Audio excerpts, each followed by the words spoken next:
forgot to get to it earlier in the week. Did you see what the city of Portland's going to do to make it tougher to go to events and Blazer games? Yeah, my wife sent me this, and I just responded, we are the dumbest city in America. Portland transportation officials are planning to restrict the use of hundreds of on-street parking spaces near the Rose Quarter during Blazer games and large events at the Moda Center. I thought they were just going to not make it free. They were going to start charging. Yeah. So they're the visitors seeking to park along 34 blocks in the Elliott neighborhood just north of I-5 would be limited to 2 hours at night between October and May under the proposal. Yeah. The restricted area, which aims to prioritize parking for neighborhood residents and guests, over there. would be enforced between the hours of 5 p.m. 7 days a week. This is where I park. That is where a lot of people park to go to games.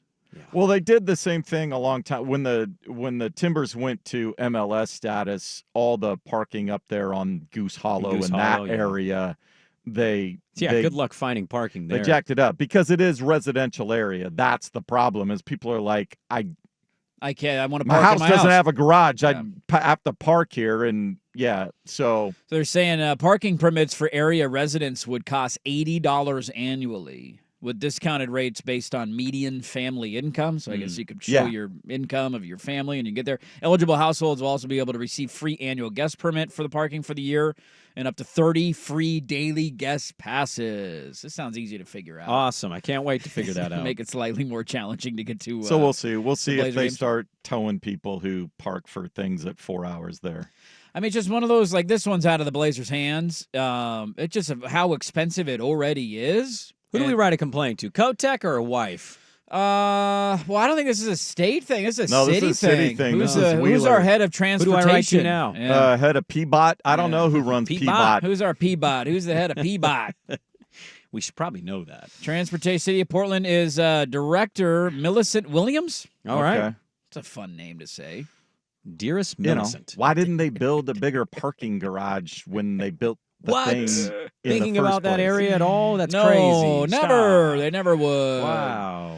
Why not make it more expensive and challenging? You see this is going on in New York. They finally turned back on it, but they were going to have basically we were talking about like peak pricing for golf courses. So they'll do that of like, hey, it's Father's Day at 1 o'clock. You want to play? We're going to charge you a little bit more. Oh, yeah. A lot of demand for that. Yep. New York was going to put in a tax that you had to pay if you drove into Manhattan and the busier areas of the city at peak hours. Yeah. You were going to have to pay a tax. Oof. Because they're trying to push people to take public transportation and not have gridlock on the roads. So you were get hit with it. If they caught your license plate in downtown Manhattan at 5 o'clock on a Wednesday night, boom, you're getting hit with a tax bill. We're getting screwed either way. Yes, we are. Take public transportation. It's kind of dirty. It smells like urine sometimes, and you might be bum rushed by somebody that doesn't have a home. Or you can go in traffic. You want to build the hang bullet out. train, then that would help. That would absolutely. Can we get help. our bullet train up the West Coast, please? That would be very nice. Would it not? Did you to get see up the and down? Blazers bought the? I think it's a parking garage now, but like right across the street from the PF. I did. What are we going to do with that? What's the big plan there? I don't know. Double practice facility? I don't know. I I have no think clue. they're planning on expanding Something for the remix. the practice. I think Oh. Holdall was facility. throwing out a guess of like maybe something for the remix. Okay, a little remix practice facility. Just having to a go little next to more it. space, not feeling as crammed into one building as possible. That makes sense. As we gear up for Game 2 of the NBA Finals, we'll see if anybody wants to Sprague the line on it. I am curious. I'm going to pull it up. The line is up from what it was in Game 1, so the line is up to 7.5. And, look, I went into the series excited. I've said all show I'm not going to overreact to one game. Dallas has had some clunkers at times in the playoffs, and Lord knows Boston has disappeared from time to time. One of my favorite highlights we haven't talked about last night was how they had 4 different YouTube TV ads on the floor at once. Yeah. There was one next to the paint. There was one in front of the bench where the teams are sitting.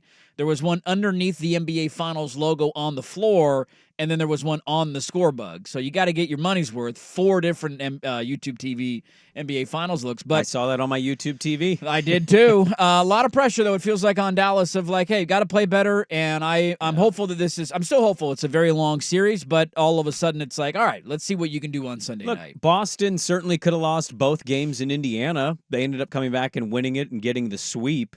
So the fact that they go up 2-0 going to Dallas doesn't necessarily mean it's over. I think the tough thing for me is just envisioning a world where Dallas can beat Boston 4 of the final 5 games. That I'd have to go back and see. I don't know if that happened to Boston once this year.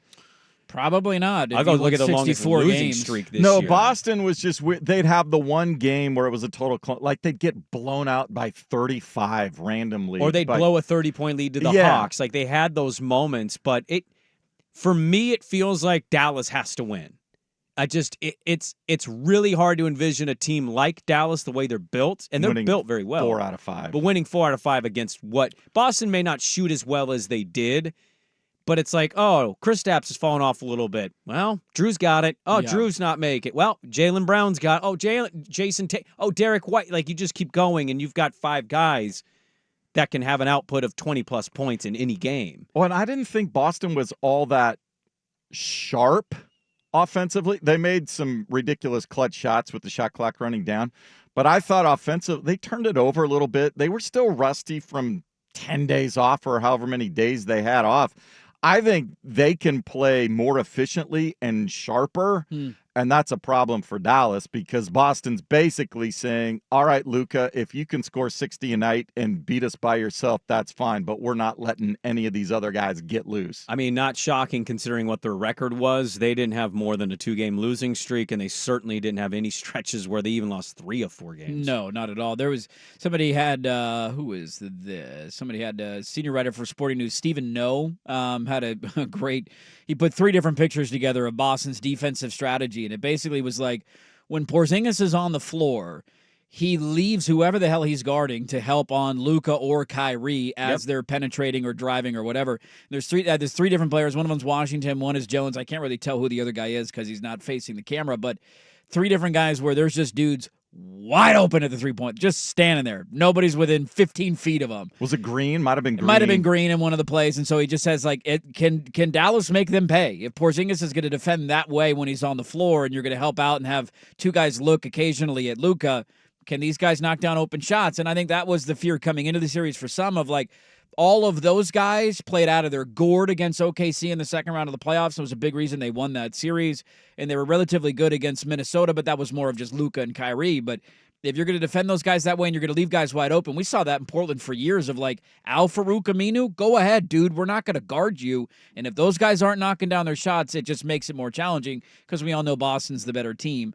Remaining hopeful, though. I've been hating on the Celtics for like 2 months. I'm not backing down after one night. Yeah, but you wouldn't be. I mean, look. No, I'm not shocked. Them winning the title. No, that's such a really well built team to have that kind of depth. To have KP come back and he looked winded, but he was still hitting all his shots. Obviously, we saw what he was defensively. It was interesting how many shots I would count in my head watching where I went. They made those against Minnesota. Yes, they made that against Oklahoma City. Yes, and it's just one game. It's just a snapshot. But you wonder, like, is this going to be a series where all those other guys don't buy a bucket? Yep, and if that's the case, it's going to be over very quickly. Game 2 is on Sunday night.